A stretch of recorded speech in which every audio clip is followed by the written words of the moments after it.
Welcome to Forward Ever, Leading in Challenging Times, presented by Worth Wealth Management, a weekly conversation with area leaders about how to persevere during uncertain times. Now here's your host, Gary Shorman. Hi, everyone. I'm Gary Shorman, and welcome to Forward Ever, Leading in Challenging Times. It's good to have you listening along today. And you know what? You've heard me do a lot of these different programs.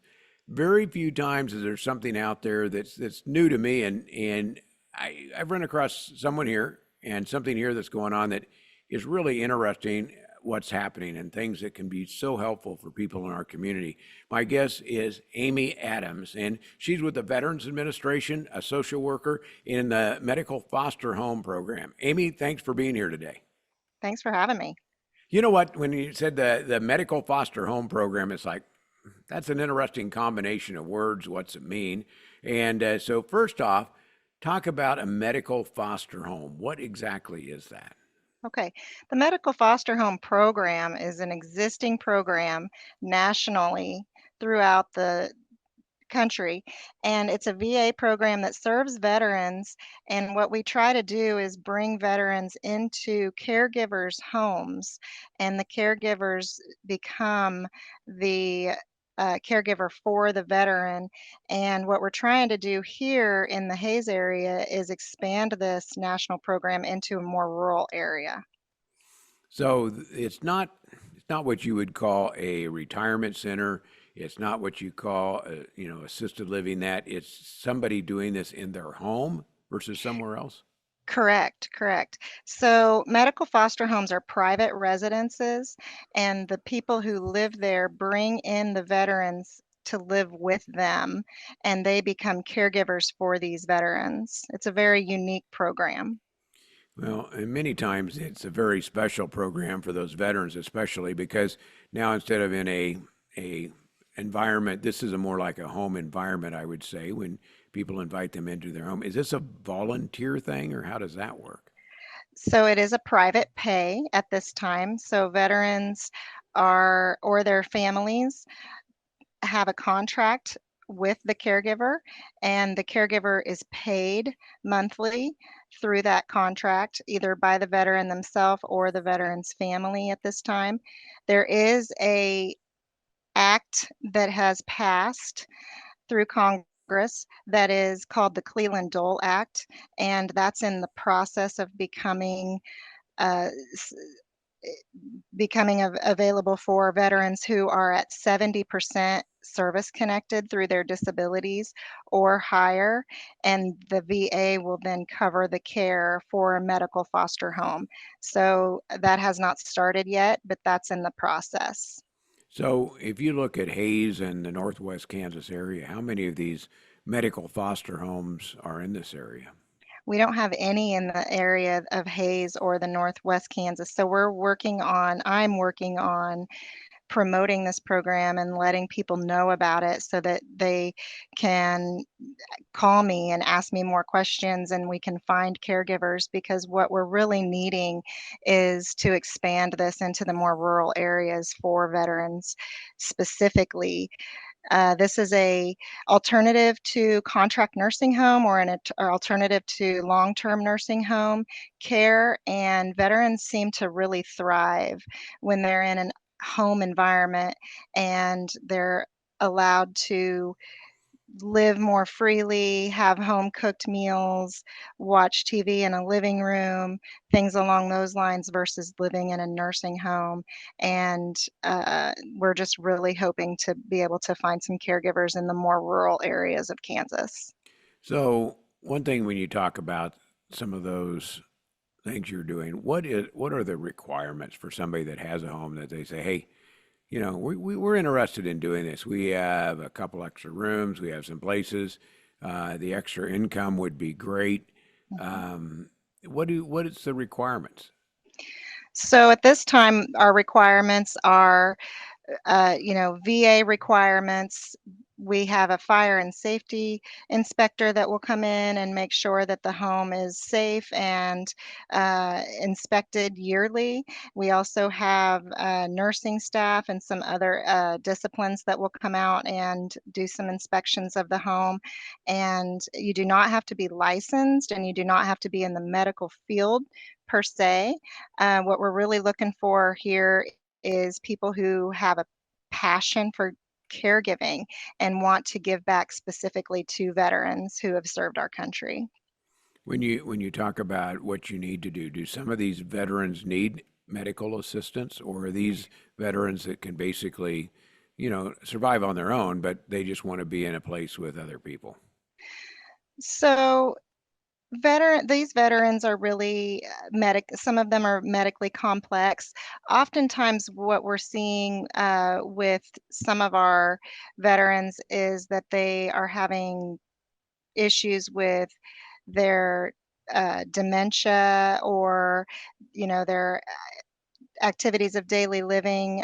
They may not be able to fully function at home alone. And so what we're working on here, what we're looking for here is someone that can assist with those activities of daily living and make sure that veterans are safe in a living environment. Now, one of the challenges I would think if you're wanting to do this in the home is the fact that it's a 24/7 kind of deal to be helpful during that time. It is 24/7 care. So what we're looking for are people who can have some sort of respite care set up. So a few people in their lives that can come over to their home and be there while they go and have time away from their home. So what we call that is respite care. And what we would want is caregivers to have a couple of different people that can do that so that they can have time alone. Yeah, I think that would be one of those processes that you would have to help coach somebody through. The financial part of it may be a nice incentive for some people. Who does this? Are other older people that do this, or young families that do this? Because you work out of Wichita, correct? So, yes, we have 6 open homes in Wichita right now, and we have a variety of ages. We have young families with children. We have retired people who are, just have that passion for caregiving and enjoy the caregiving piece of it. And what the caregivers in Wichita tell me is that they love giving back to these veterans. They love being able to provide the care towards their end of life needs and be able to give back to them since they've served our country. And, the caregivers they have that heart for caregiving. And it's in your home, so you're right there in your own home to be able to provide the care and be a part of that. Are there other qualifications that are there, Amy? No, not really. Basically, if they wanted to talk about this further, what I would do is have them reach out to me, and then we would talk further about this and make sure that they, were candidates for this. Yeah, that's a good place for us to take a break. So if you're right there, grab a pencil, paper, whatever you have to be able to write down some information. I'm going to take a break, come back and talk with Amy Adams. We're talking about private residence for veterans to be able to help them kind of when they're in medical need, or be able to provide a place for them to stay in their later stages of life. We'll talk more about that and find out how you can find more about that after this from Worth Wealth Management.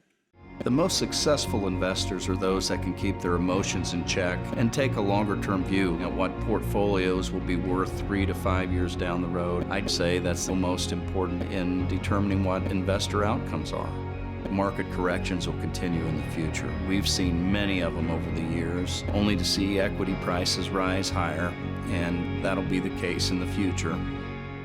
Worth Wealth Management, enhancing lives and strengthening families. Hi, everyone. Welcome back. Forward Ever, leading in challenging times, with our guest, Amy Adams, with the Veterans Administration. She's a social worker in the Medical Foster Home Program. something new to me. Maybe you've been listening on saying, boy, that's interesting, because I'd have to say, Amy, this takes a special type of person, a special family that wants to do this. But yet in Wichita, you have 6 homes that are a part of this program. So they're out there. There's people that have this sort of special caregiving heart to be able to do this. How do they get you, and how do they find out more about the program, and maybe get that first step of what they need to do to get started? Absolutely. So if anyone listening is interested, the phone number to reach me directly is 316-814-1574. And again, that's 316-814-1574. And you have an email address that's really easy too. You don't have any funny ways. Is it just Amy, AMY? Can I give that out or not? Uh, you can, but I You'd think rather I have would the prefer phone the number? phone number. The phone number. That way you can talk to them in person to be able to do that. Okay, we'll go that Absolutely. route. Well, one thing I always like to talk about, this program discusses leading in challenging times. And, Absolutely. one of the things when you're a veteran, and frankly, as an older person, and combine that with being a veteran, it can be a challenge day in and day out. What brought you to this program? So I actually have worked for the VA for several years, and I have covered this program when in part of my duties as a social worker at the VA. And when I went to these homes in Wichita and saw how these veterans were thriving, living in a home environment, and I also go into nursing homes and I see deterioration, or unfortunately, they're not thriving as much. And so it's just a vast difference. And it's a really special program. It's a unique program. I think that when we can put veterans into actual family homes, they can participate in family activities. Some of these veterans maybe have never done that in their whole lives. They go to grocery stores, they go get their hair cut, they get into a vehicle and, go to the lake for the day, maybe spend time fishing, things like that. Um, they just really thrive, and it's a special time to have them spend towards their end of life when they are in more need than maybe they've ever been. So it's a A- really cool thing to see that. And you're probably helpful about what works and what's not. So somebody that's new and would like this, they work them through the program. So you find the right way and the right people. Some families, in fact, probably most families, are not really set up to be able to do this. But if you find the right family, it not only provides income back to that family, but it does set something that you probably learn a lot of things both ways, because those veterans come with so much knowledge, history, and heart of being a part of, frankly, protecting our country over the years. To be able to find that and do that, it's probably a win for both sides if you can make it work. Correct. My role is to assess and make sure that we are having the right people, the correct people, become caregivers for our veterans. And things I've seen are, they have their own private room, their own private space in the home. They decorate that. They bring pictures, they bring different things with them from their lifetime, and they put that into their room, and they really just light up when you go in and you see, and you ask questions about their history and their things that they've accomplished or been through their lives. And they really become part of the family environment when they're living in the home. Can more than one veteran stay in a home, or is it limited to one? So in the medical foster home program through the VA, the directive allows for up to 3 veterans in the home as long as space allows. Okay. Well, there's a lot of opportunity here, and obviously it takes a family or someone with a big heart to make this work. but they're out there. You've seen that happen. You've seen the success of the program. Amy, thanks for joining us today on Forward Ever. Thank you. Amy Adams is our guest with the Veterans Administration and part of the Medical Foster Home Program. Thanks to you for listening. Thanks for you for caring. Thanks for you for being a part of our program. It's brought to you by Worth Wealth Management. I'm Gary Shorman. Thanks for joining us for Forward Ever, Leading in Challenging Times, presented by Worth Wealth Management. Join us right here next week for another episode with host Gary Shorman. Until then, remember to move forward ever, backward never.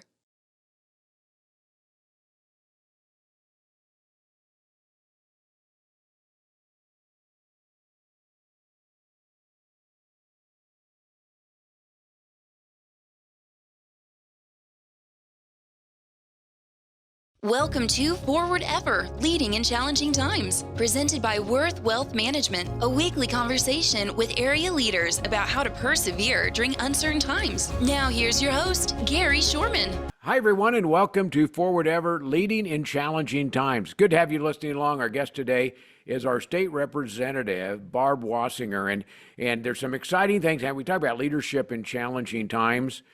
Certainly, it's one of those that's taking place right now because the state legislature is getting back together. They're Yes. getting back together to work on taxes. And Barb, thanks for joining us today. Thanks for having me. I appreciate it. It's always fun to talk to you. Well, there's a lot of question about what's going on in state and taxes, and all of a sudden everybody's getting together again, which isn't cheap to do, but everybody's getting together in Topeka to talk about taxes one more time. Why did this not get handled in the regular session? Oh, it did get handled. We have had 4 different tax bills, and the governor has vetoed every single one of them. The last tax bill that we voted on was out of 165 legislators, whether they're in the House or in the Senate, 133 voted for it. That's unheard of for a tax bill. So That's unheard of for anything out there. Well, For that part and of it. so we tried to make sure that people knew that she was fooling around. She even vetoed part of the tax bill that she asked for. And we, to be honest, she's had about 44 vetoes in the last few years that she's been in office, which is unbelievable. So it's $84,000 a day to have people there.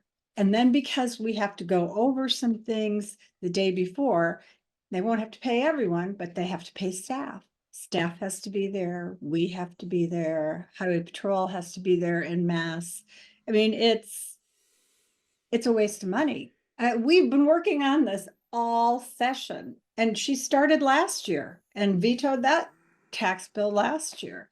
I mean, so On the good I don't side know of why things, we have to keep coming back. Why don't you call someone else? And they Yeah. can maybe tell you. well, the good thing is that we're at least on the right side of the ledger with this. For a long time, Kansas was kind of struggling on the wrong side of the ledger. Yeah. But it doesn't make sense to have great big, let's say, award chests sitting around the state of Kansas when you can save constituents money. And we all know how important that is right now. So what are the issues on each side? What's the governor saying, and what are you trying to do as a legislator? I don't know. to help it? I honestly don't know what she really has been sticking on. Every time she vetoes something, she has a different reason. She didn't like a single tax rate. And we came back with a dual tax rate, which gave all of the lower incomes no income tax at all. I think that's a win-win for everyone in Kansas. We got rid of, we closed off the sales tax on food early. Now it doesn't make any sense to have that in there. It will go away on July 1st anyway. But we also made property tax adjustments. We gave senior citizens no taxing on their Social Security. We gave property tax and reductions for people who, disabled veterans. And some of these are crazy. And I just don't understand it. And we So- gave everyone property tax relief in terms of giving them income tax relief. So we, under a certain amount of money, you could deduct more from your income, and you wouldn't have to pay taxes on it. So and we also tried to reduce that mill levy so that we gave some tax relief in property tax. And I'm sure you hear people talking about it all the time. So I'm not sure why she vetoed it. And we wanted to make sure that we didn't overspend. We have a lot of money in a rainy day fund, which we knew we would never have this kind of money again.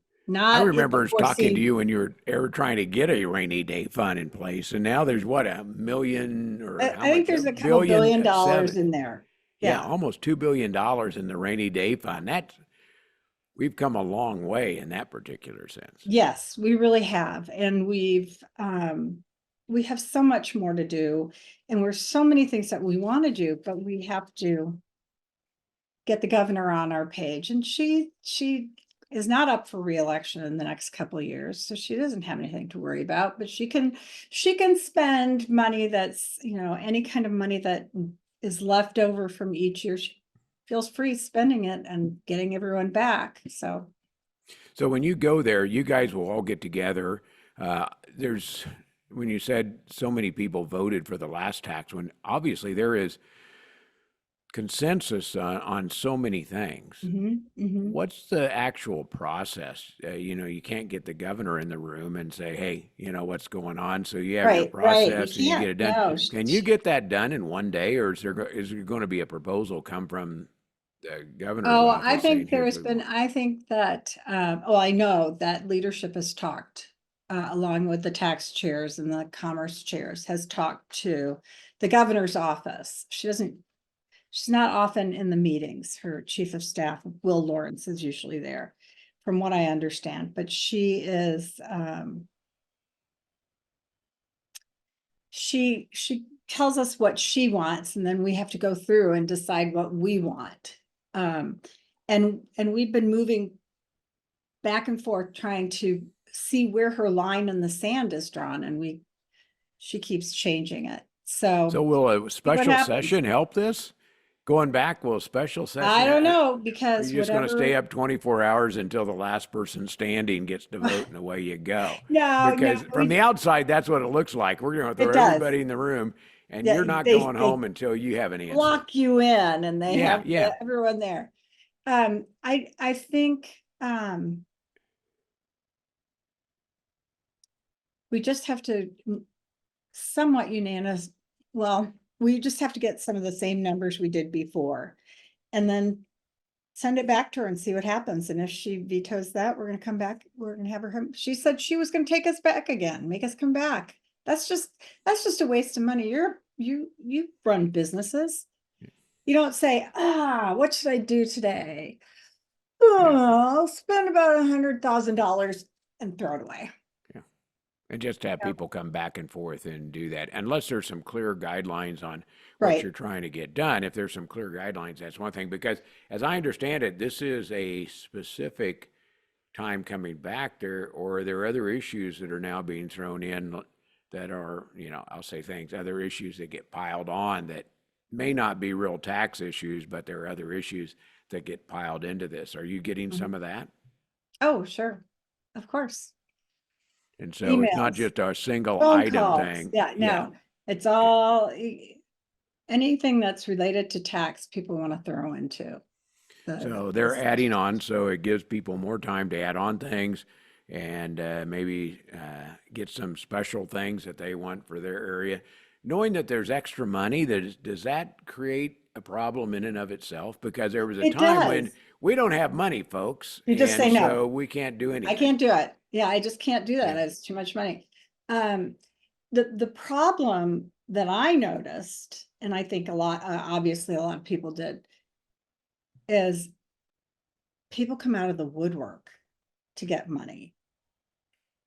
They want more tax exemptions, and they want more of anything that they can possibly get. And you can't say yes to everyone. And when you have money, it's harder to say, we can't do that. I mean, but we have to be fiscally responsible and not use the money that the state has in because we don't know what the economy is going to do. And so we have to have some sort of quick use of cash, some liquidity that we know that we can use. So Is it bipartisan at all? I mean, is there a way you this tax mentioned? bill absolutely was. Absolutely. Absolutely. You don't get, we had 118 people in the House out of 125, and we were missing like 6 people.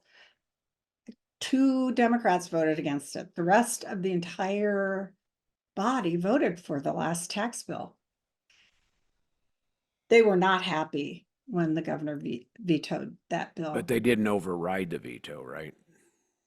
Or can you do that? No. I don't think we can. I have to That's what I was figure that out. wondering at some point. Yeah. So you have Well, to have a and decision here. override session was over. Yeah. So, you have a block of time, and this is the other reason why we become incarcerated at times like these. You also have to wait for staff to catch up with everything that anyone said. Anytime anyone wants to amend the bill, anyone wants to change the bill in any other way, you have to wait until it gets put into the bill itself by the revisers, who are the attorneys in the building. And then they have to get it to the printing office.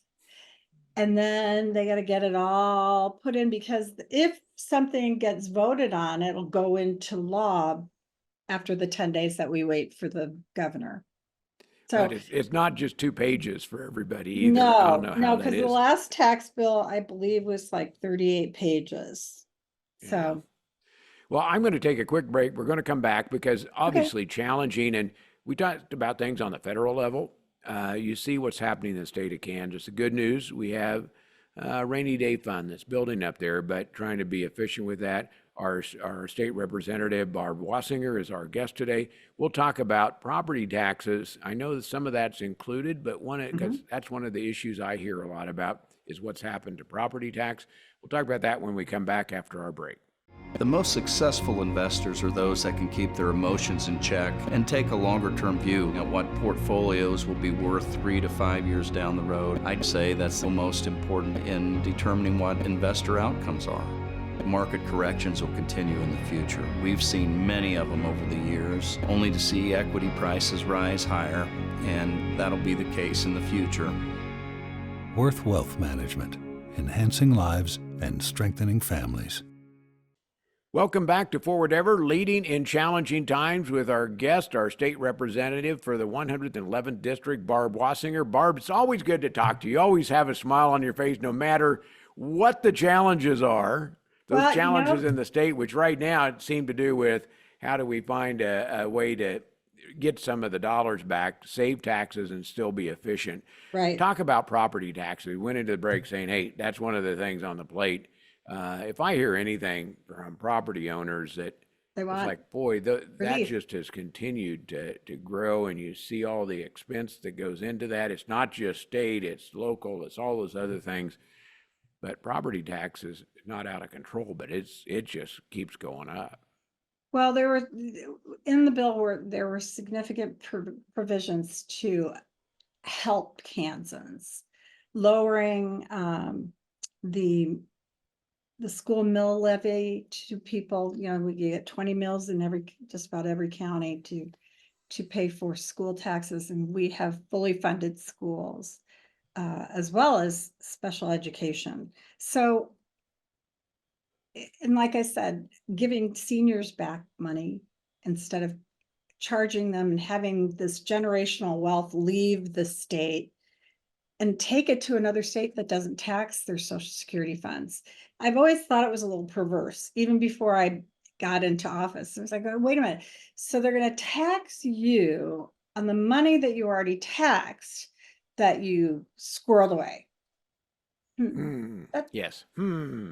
That's double taxation, and that's not legal either. But Yeah. they, But you do see people it's that leave hocus and go to pocus. other states Oh yeah, because they have the ability to save significant funds on those significant particular things, amounts. Yep. and we don't want that to happen there Nope. at And all either. that's what we refer to as generational wealth.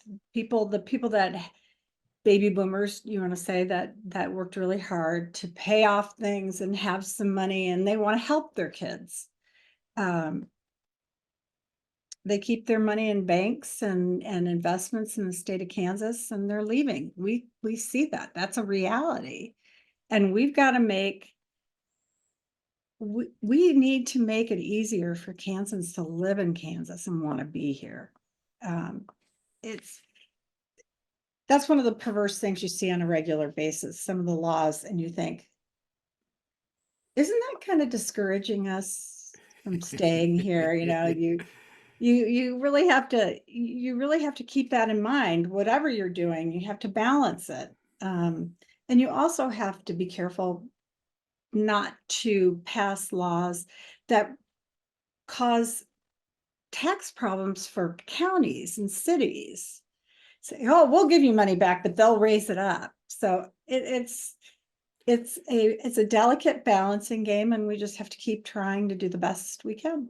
Well, Barb, I know you're a good listener, so somebody out there that is involved and has some issues here, I know you listen to them, whether it be through email or a phone call, you listen to them and do a good job with that. Are you you. up for a fun question? What about the Kansas City Chiefs? I keep hearing about how Oh, we're that's going to fun. move. Oh yeah, that's a Is that a really fun fun one? question. Yeah. Uh-huh. If Yeah, that's you're fun. listening out there, there's some out there.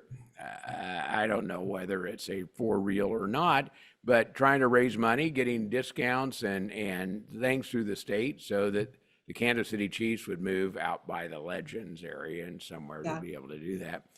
I don't know. Is that a for real thing or is that something Oh, you'll it's deal a with for next? real thing that they're trying to push it. And it would depend on how that bill appears to us, because what people don't realize is if we go ahead and do this, it's not just going to be the stadium or their practice facility. They will ask for a wide swath of land and other businesses to put into this, and all the sales tax from all of those businesses, that whole entire area will go to the Chiefs and not to the state of Kansas. So the state kind of loses money there, and they say, oh, it won't cost you any money. Well, they've already determined that, for example, when Nebraska Furniture Mart opened, within 30 miles, there was a 25% reduction in businesses for purchasing as well as food, because they went into Legends. Oh, there's a fun restaurant there, which is great, but we're paying for people to make money and not getting anything back to give to Kansas taxpayers. So I haven't seen the bill. It's hard for me to tell you how I would vote on that, because I want to make sure. Also, this Star Bond bill would be 20 years. 20 years. They get to keep all of the sales tax in the entire district. It all And sounds fun. It all Yeah. sounds fun until you dive into the details of it. Well, and it the does. dollars And it would involved. be great if part of the deal was, and this won't happen, I can guarantee it won't happen. You say, well, everyone has to move over to Kansas. Yeah, I don't think they'll do that. Yeah. They'll have some people that work in Kansas but will live in Missouri. So property taxes will be paid there, and we'll get some salary payroll taxes. Wouldn't come to my mind. We'll get some Yeah. of that, but it's most of these people are going to stay in Missouri, and they'll come over. And there are usually a total of 8 games. And so the building is empty. But even if we brought Taylor Swift to the new stadium, which wouldn't be built and finished until 2030, anything purchased at the stadium, all that sales tax stays to pay for the maintenance and the operations of it. But then, the roads and the infrastructure, what people don't realize, all of a sudden you'll have all these people coming into the state. You need to get them there. You're not going to keep your 1-lane roads, and you're not going to, I-70 alone can help, but we're going to need interchanges, and we're going to need to put in the infrastructure out there, water, sewer, roads. So if I can get those answers, and so far I haven't been able to, and I anticipate hearing it on Monday. Stay tuned. But there's so many things that we aren't thinking about. Sure, it would be so cool to have the Chiefs in Kansas. It would be wonderful. Of course it would be. And everyone thinks, yay, keep our Chiefs by us. And yeah, that's great. And my first thought was, gosh, that's kind of exciting. And then all of a sudden you realize, oh, that's kind of a lot of money. And then if for some reason they decide, usually there's some sort of understanding that you have to stay there. You have to stay in that stadium for so many years. But the closer you get to the end of the payment of those bonds, it's not as expensive for them to go and start trying to find people that build them something else. Is there competitive? I'm sure there's a competitive nature between Missouri and Kansas too on Well, this whole thing. I So, guarantee, no matter what they come up with, if that gets passed, Missouri will come back with a sweeter deal. I cannot believe that they will just let them leave the stadium and come over to Kansas and just wave as they come over. But and the other comments from people were that there are other cities that want it, Vegas and Dallas and all these other cities that want it. Well, they already have their own National League sports there. So we'll see. We'll find out. I'll find out a great it's deal on interesting when Monday. you see that, but you get involved with that. People, you talk about, okay, there's all these different things that people want. Some of them are smaller, some are bigger like that. Barb, thanks for listening to those. I said people can contact you. What's the best way? Because there's some ways, sometimes to me, sometimes the phone interrupts everything. Yeah. Whereas a text message or an email with your question adds, how do you like people to talk to you? Just email me with questions. It's barb.wassinger@house.ks.gov. This was, you can do that. I hate to give my cell phone over the, Yeah.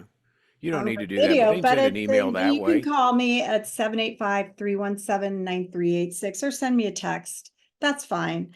But I want to talk to you real quick about what I have done that has nothing to do with special session and taxes. Anything. Yeah.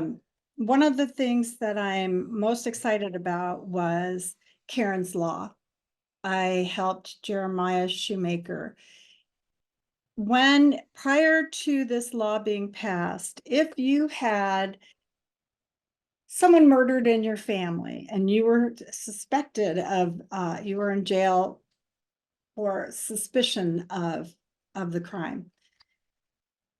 Prior to this bill, all of the money of Karen Shoemaker, her retirement money, it wasn't like it was large sums of money, but all that money would have gone to her husband, who was suspected of killing, and he has now said yes, he pled guilty. But all of that money could have gone to him, and he could have used it for his defense.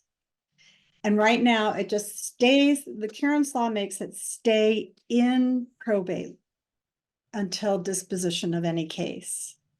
So it gives everyone that breathing room. And also, you shouldn't be able to get money from someone you killed. That was a very emotional process going through that, because you hear the storyline behind that, and gosh darn it, it's just not right. I mean, No, you just see it's not this right. was So just, getting this that was, done. and this went through, unanimously through House and Senate. And it was a miracle that we got it through that in 1 year. I was after everyone on every committee that had to hear it. And then I went to leadership and I was pushing that. But one other thing that we also did, which was super exciting, I'm chair of legislative modernization, and we passed a cybersecurity bill. And we got the executive branch, the judicial branch, and the legislative branch to all agree. I'll say that again, all agree to this bill, which has all of the Office of Security Chiefs has to be paid by the executive branch. So those monies that were put aside for that, it will go to the executive branch. The people will stay in their agencies and in their branches, but we realized even prior to judiciary getting hacked, none of us are talking. No one is calling and saying, look, I see some suspicious activity. Have you? They just weren't. And now we have all these people coming together and having to answer to a specific person in the governor's office, who is a chief cybersecurity officer, to find out what we should be doing and where we should go. And the other thing that we save a lot of money, as you know, if all over Kansas we're buying different software to make our jobs easier. So when we asked how many, let's just say Excel programs, how many Microsoft Suite programs do we have licenses in the state of Kansas, in our state offices? No idea. And no one ever had to say it, they just had to put security, cybersecurity, or internet costs. They just gave us a lump sum. And now we're going to have be able to see that. We have someone that's looking at that, and that's not partisan. That is just smart business. Take care of. That's going to save money in and of information. its own self, to be able to save money to do that. And we all know when the judicial system got hacked, Oh my gosh. what a mess that was for especially people that worked within that system. Everybody tried to scramble, and it was Well, just dysfunctional. We don't need that in the state of Kansas. No, and your private information gets stolen. And really what they're trying to do is create chaos, and it made for chaos within the judicial system. And not long after that, that's when I went to the Supreme Court Chief Justice, and I said, we really need you to be on board with this change in cybersecurity. And we talked to so many cybersecurity experts to try to get an idea of where we should start. And I am relieved first and delighted that everyone came together. And in some of the final discussions, I went into a leadership office and I had a staffer say, judiciary doesn't like this bill. And I just burst out laughing and I said, well, then why did I just talk to them in the hallway? Why didn't they tell me they didn't like the bill? I said, we've changed everything to fit judicial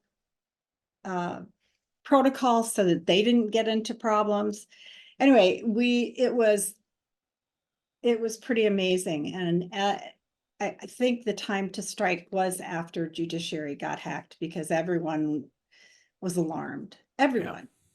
Yeah. Everybody saw how fragile the system could be if something Yes. went that way. So appreciate your work on that, because you do listen. I learned that from Karen's Law, that you can make a difference. One You can. legislator can make a difference if they Yes. have something good.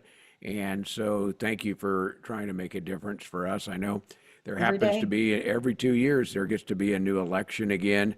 I'm not sure what the whole process is. It's not about that, but I do want to say thank you for your work Well, and what you're doing there. So It's an honor to be in the state legislature, and every day I come to that building and I look outside and I think, wow, I have a key to this building.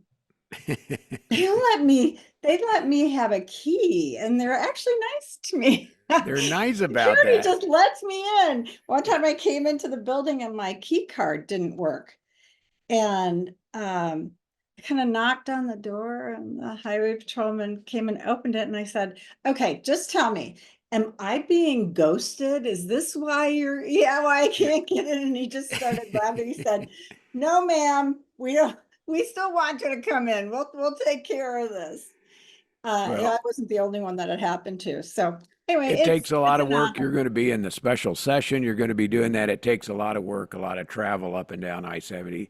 Barb, thanks for doing that, and thanks for being Thanks our for guest having today. me. This was a lot of fun, and it's always good to see you. It's good to see you as well. And I'd you love know to what? Our marry program Ann, brought even you. though I'm not supposed to say that, but I'll just say that anyway.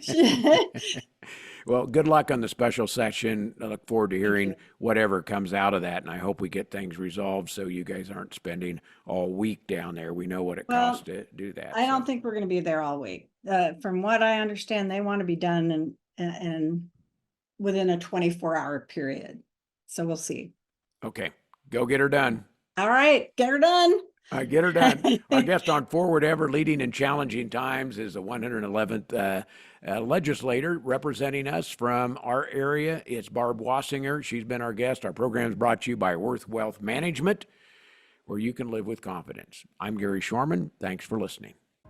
Thanks for joining us for Forward Ever, Leading in Challenging Times, presented by Worth Wealth Management. Join us right here next week for another episode with host Gary Shorman. Until then, remember to move forward ever, backward never.